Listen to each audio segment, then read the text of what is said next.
de-aș crăi limbile oamenilor și ale îngerilor, iar dragoste nu am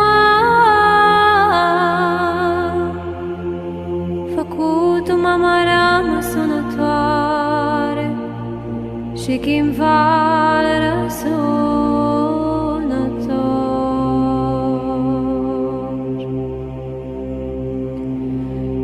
Și de-aș avea darul prorociei și tainele toate le-aș cunoaște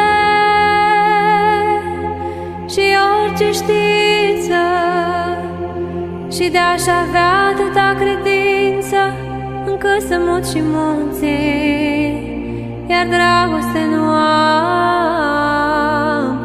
nimic nu sunt.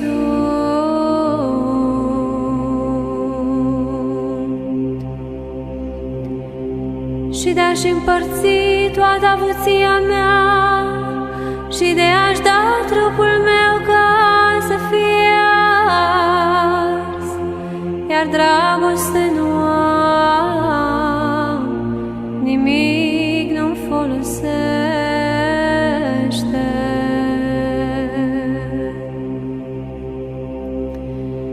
Dragostea îndelung rabdă, dragostea este binevoitoare, dragostea nu pismuiește,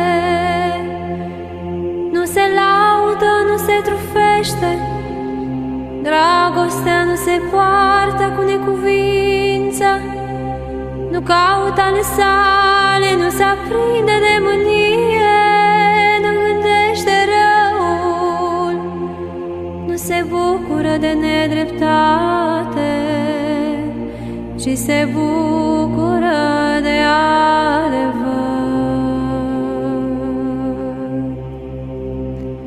Toate le suferă, toate le crede, toate le nădăjduiește, toate le rabdă. Dragostea